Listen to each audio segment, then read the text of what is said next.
Durant. Population 12,000. Things have been pretty quiet around here until a jury recommended 99 years for a man convicted of indecent exposure. This is the house where 44-year-old Jackson Monroe Martin allegedly exposed himself to a married woman. The woman's husband tracked him down. This all happened about 6 months ago, and the man has received a 99-year sentence for indecent exposure. We asked some of the people in Durant if they felt that was a bit harsh. Well, I think that'd be a little bit stiff. It's a lot, but he deserved it because it wasn't his first offense. Lord, I don't know, child. It's kind of sad in a way, but I think it's a little harsh. But the judge says this was by no means the first offense committed by Mr. Martin. The defendant is well known in the courthouse because of his several arrests. He has 2 other charges pending on against him now. I think we had a pretty high-class jury and maybe just fed up with law violators, decided it's time to thin them out. The judge will formally sentence the man on March 8th. At that time, he'll listen to arguments as to whether that 99-year sentence is excessive. The judge also points out that the jury was comprised mostly of women. Undoubtedly, they don't take indecent exposure very lightly. Bellishaw, Action 4 in Durant.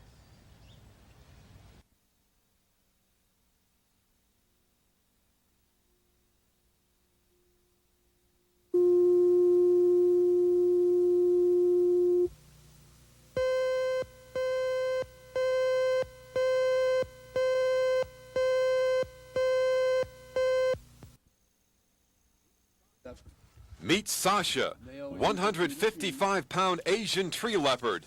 Only this isn't Asia. Sasha and her owner, Court Egger, live on the edge of Seminole. But not for long if the city follows through on this letter to Egger. Citing a ban on keeping wild animals as pets, the city has given Egger 30 days to get the leopard out of town. It's a matter of the law, has to be enforced, and you never know at what time that the animal could be dangerous. Have you been out to see the animal? Yes, I've been out twice. What's the animal like? It's real friendly. It's just acts like a little puppy. The city ordinance bans wild animals. Egger says Sasha isn't wild and never has been. He's owned the 16-month-old cat since she was 3 days old and says Sasha is declawed, tame, friendly, and has yet to hurt anyone. People find out, that she's not what they think, that she's not a zoo animal, that she's not a wild animal. I mean, she was born in captivity. She's been raised in captivity. Her parents were in captivity. That it might have a whole lot to do with it. And I'm only 1/8 of a mile from the city line. They don't want me to stay here, but I'm going to try. I mean, it's perfect. I got a place for her. I'm not away from anybody. There's no neighbors really around here. It's all pasture. It's cows and horses, Brahma bulls, that kind of thing. But I've talked to a lawyer about it, and he's going to check, and see what he can do. And I've got a lot of good public opinion and support from the people in town helping me out. Egger's 4-legged friend might still be a secret if a would-be burglar had not kicked in the back door of the house. Egger wasn't home, but Sasha was. Needless to say, the intruder decided to burglarize elsewhere. However, breaking up the burglary attracted local attention and the letter from the city. So at least for now, Sasha will stay in her cat house, what Egger describes as a kitty condo. City officials still plan to evict the cat, but so far there have been no volunteers to carry out that task. Larry Otis, Action 4, Seminole.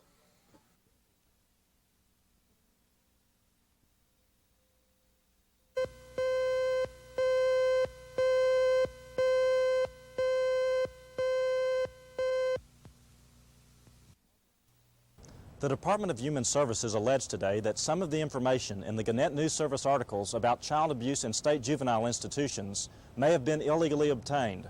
A department spokesman said offices may have been bugged. They have repeatedly quoted back to us bits and pieces of conversations that have occurred in our private offices the next day. During its daily press conference, the department continued to respond to allegations of child abuse. But as with previous days, there always seemed to be a dead end.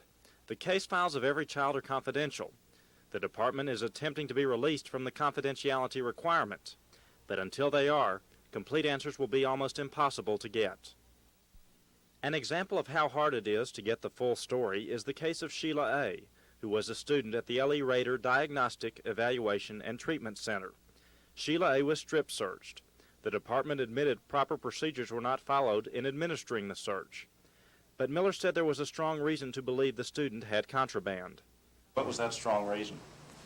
What was the basis for it? I wish I could answer that, but I don't think I could answer that without getting into the condition of the medical condition of the child, the treatment plan for the child.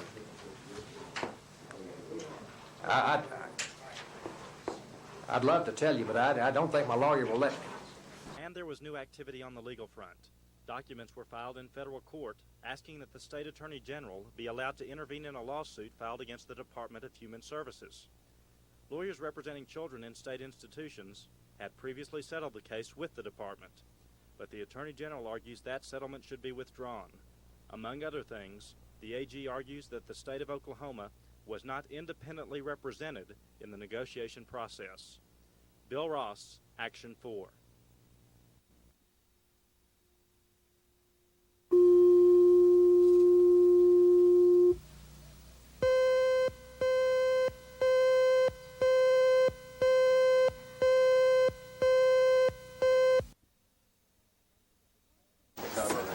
The tax season is upon us once again. Forms to fill out, documents to prepare, and money to pay.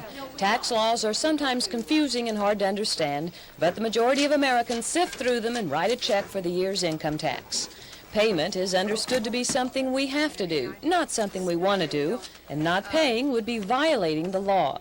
But economist Robert Graham says that's not the case. He says no one can be made to pay taxes under the present law. Graham bases this on the technicality of income versus wages. Okay. Wages are on. They're an exchange of your services for it's an exchange. It's not, you haven't made anything on it. It's an exchange, an equal exchange between your employer and yourself. What the income tax is on is if you make a profit from or a gain. If you have stocks or bonds or a bank account, you receive income from the source, not on the source. Graham says that since 1975, he's filed a tax form but does not pay by using the Fourth and Fifth Amendments to object. On the other side, the IRS is quick to point out that many of the arguments used by illegal tax protesters have not been held up in court.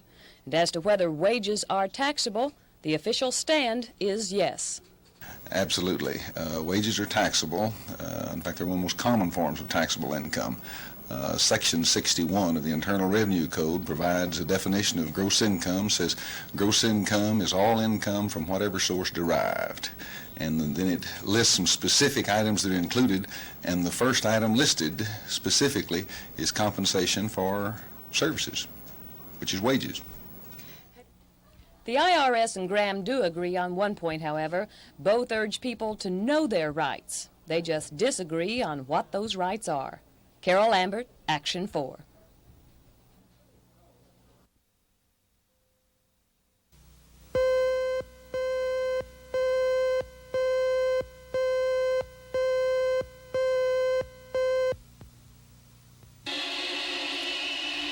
During the day, this mild-mannered lad is Tony Kroll, restaurant worker. But after work, he becomes King Defender, protector of the universe.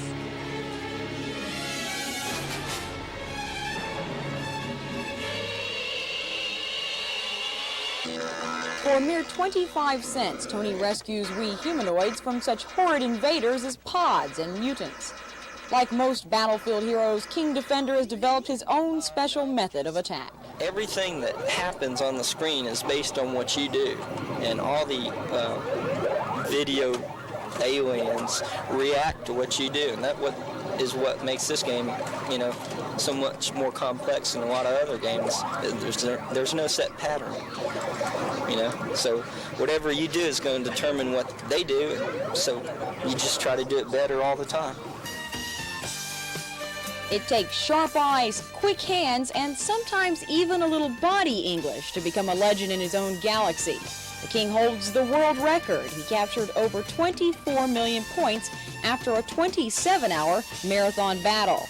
Having now obtained the thrill of victory, Tony must relieve the agony of the hands by taking a well-deserved break. He says he especially doesn't want to see a defender game. There it goes. Are you going to stay away from this? For about 3 or 4 months, yes, at least. Sherry Sellers, Action 4 in Shawnee.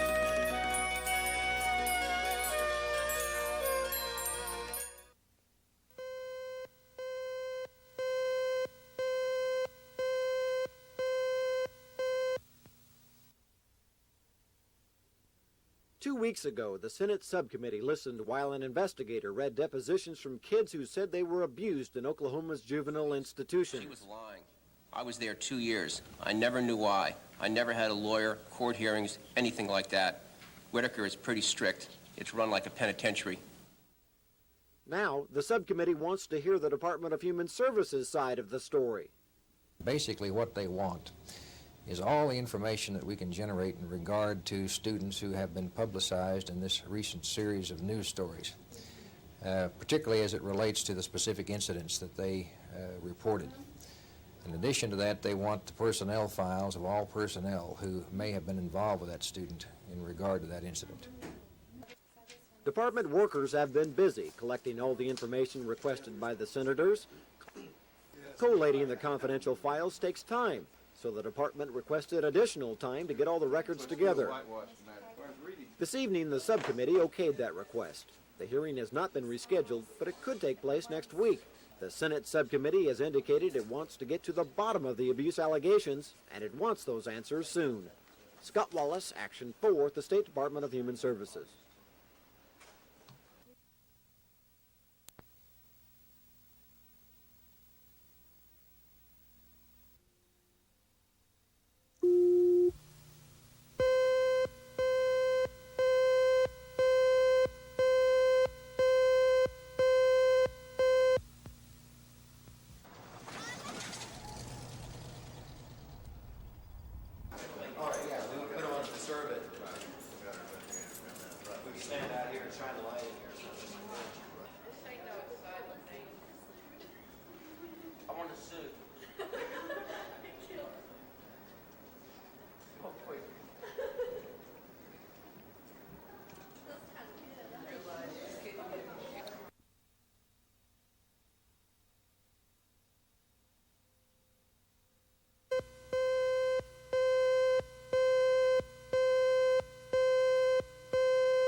Considered itself an up-and-coming station.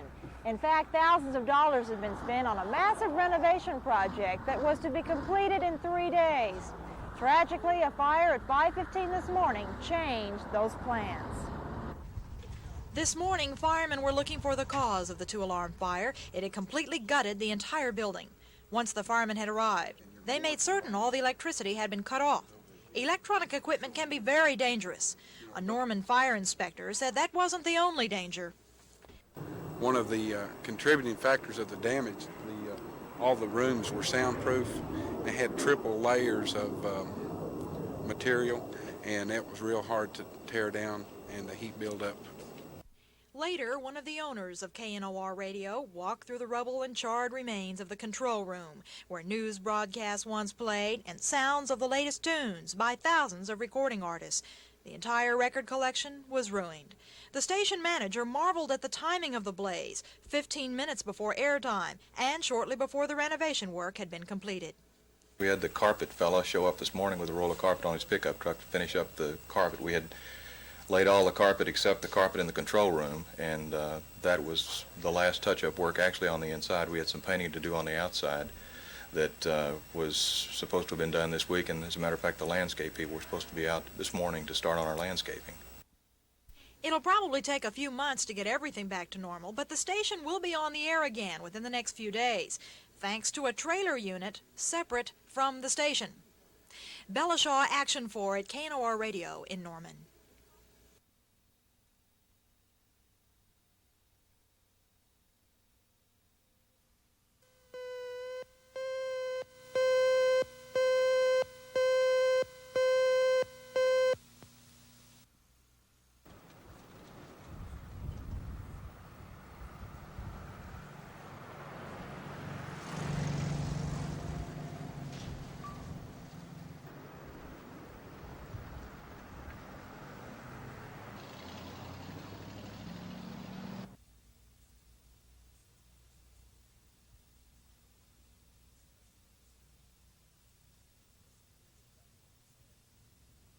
because now they drink and pop pills. And they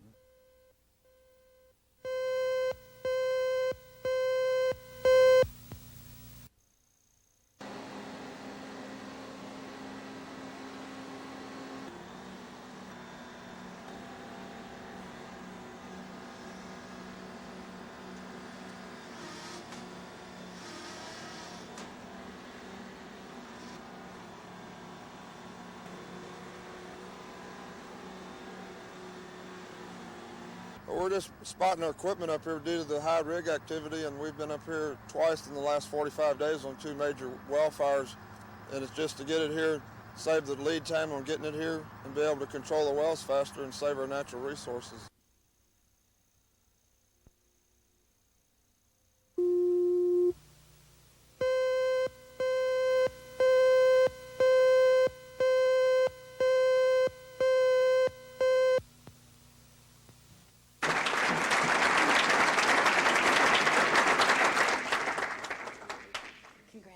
Thank you very much. I think it's has to come up and accept an award like this. As you can imagine, no one person can do any kind of a production along that line. And we spent a week in Guatemala, and I'd like to thank.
83-year-old Walton Gray had been missing from his El Reno home since January 30th.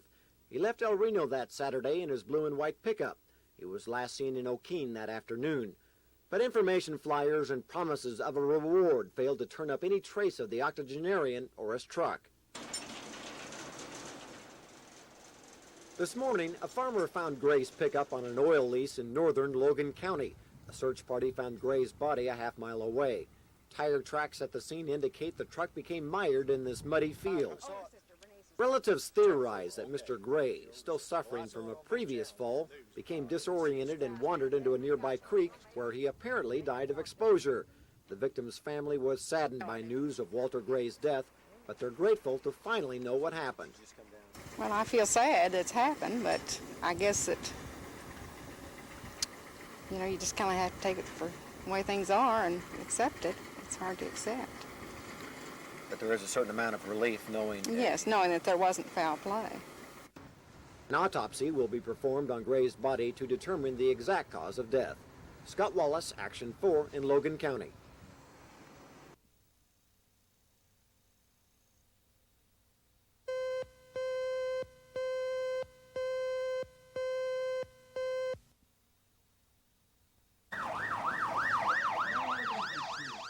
The lunchtime explosion at the Star Elementary School has been one of the saddest days in Oklahoma City history. 6 children and a teacher lost their lives in the blast, and more than 30 others were injured. Many of those injured spent days in the hospital, and now families are trying to pay for the expensive hospital care. And that has been worrying the Johnston household. 9-year-old Carol Johnston was hurt in the Star explosion. Her medical bills could easily exceed $20,000. Her parents say they more than appreciate tonight's fundraiser. Carol had to have surgery on the right side of her head to remove some blood clots. And she still suffers from headaches today that can be extremely painful. Edith Johnson talked about what the financial help means to her. You got other bills to think about too. And here you come along with an extra added expense that you weren't even looking for. And especially the expense is such a great amount. So you wonder, where you're going to get, the money to pay for it. you've got insurance, but yet you don't know how much the insurance is going to pay. You don't know if it's going to pay for any of it or anything. Tomorrow is the 6-week anniversary of the Star Elementary School explosion. 6 weeks, time enough for many of the scars to heal, and time enough for many of us to forget the tragedy ever happened. But it did happen, right here. And Billy Sims and his supporters want you to remember that and support the fundraiser tonight. As one victim told me, it's never too late to show you really care. Ed Stewart, Action 4 at the Star Elementary School.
Representatives from 13 affected states hope to solve their rail problems by speeding up the liquidation of the Rock Island line.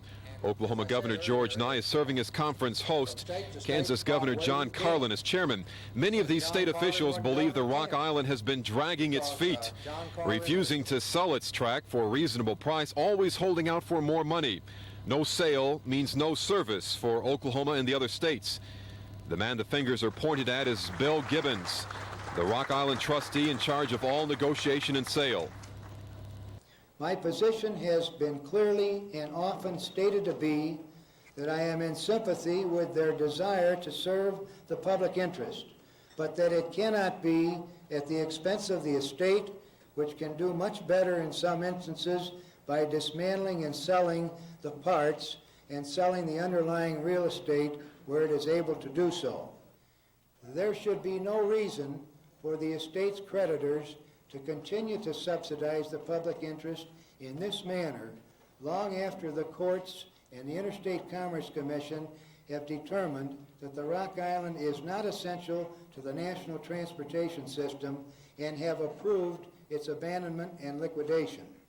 Gibbons points out the nation's 11th largest railroad is $400 million in debt. Liquidation, dismantling, and sale will take some time.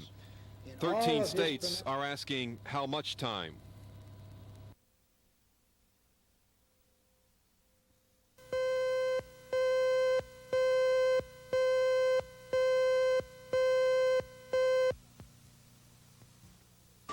Oklahomans spend about $180 million a year to improve and build new highways.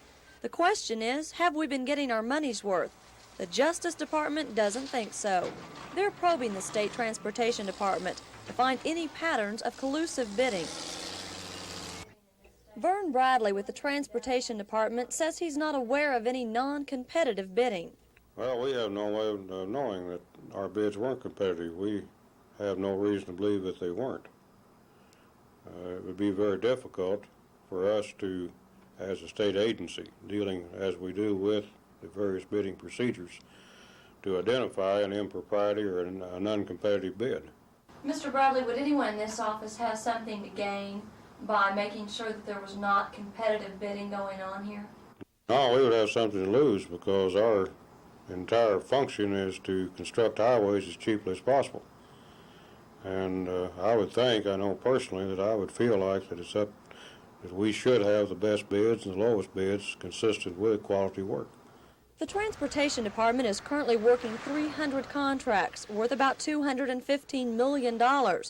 Whether Oklahomans are paying fair prices or fixed prices for that work is what the Justice Department hopes to find out. Debbie Mash, Action 4.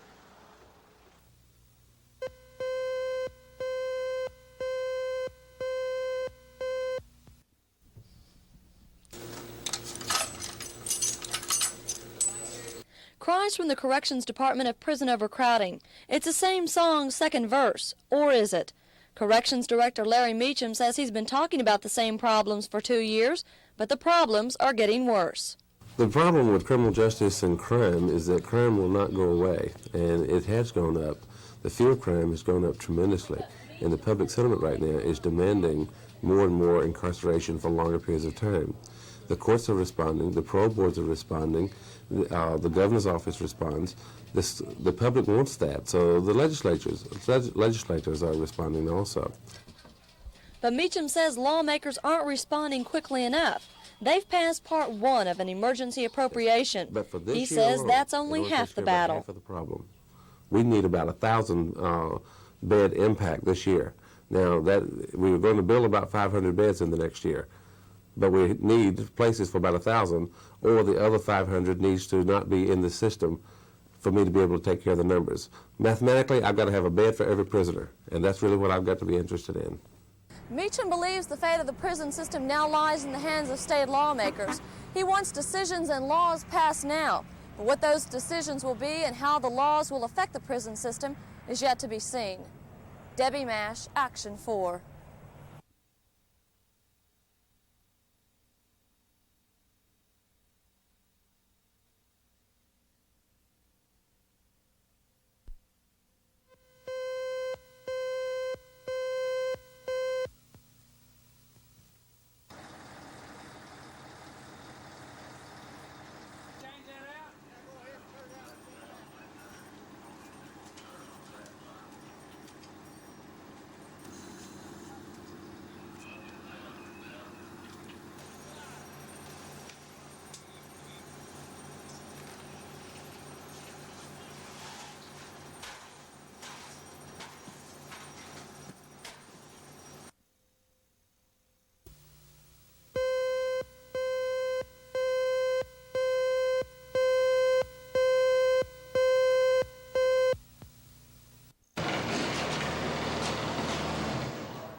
This is a scene that happened nearly 50 times during the weekend.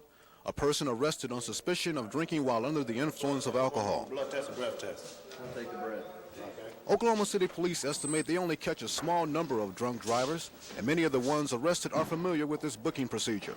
Someone have a seat right here. Oklahoma lawmakers want the drunk drivers to face tougher penalties. Okay, you need to blow in this mouthpiece for me.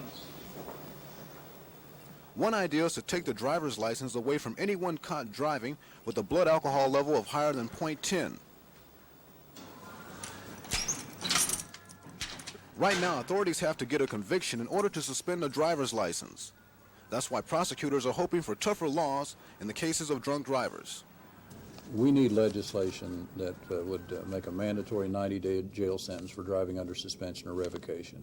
The way it is now, after we suspend the license, if they continue to drive and they're caught, it's merely a fine. And I think it would be a substantial step forward if we could have a mandatory 90-day penalty for driving under suspension or revocation. Have a good night's sleep. It's no secret that a drunk driver is a danger to everyone around him or her. Last year, 72 people were killed on Oklahoma City roads because someone decided to drink and drive. Many of the dead were people who simply became victims of someone else's mistake. The number is much higher for people injured as a result of drunk driving. Violent car accidents is a major reason the public wants to know, was alcohol involved, and if so, what can be done to prevent these tragedies from happening again? Come on. Jail and prison terms are harsh realities for drunk drivers, and so are tougher penalties, it seems. Because today the State House voted to take away the driver's license of a person driving while under the influence for 30 days. The driver would get a receipt allowing him or her to drive during the 30-day suspension, and unless the person can successfully appeal the charge, the license would be suspended for as long as the court decides. Those drunk drivers who still insist on driving may have to spend some time behind bars in order to keep them from behind a steering wheel. Ed Stewart, Action 4.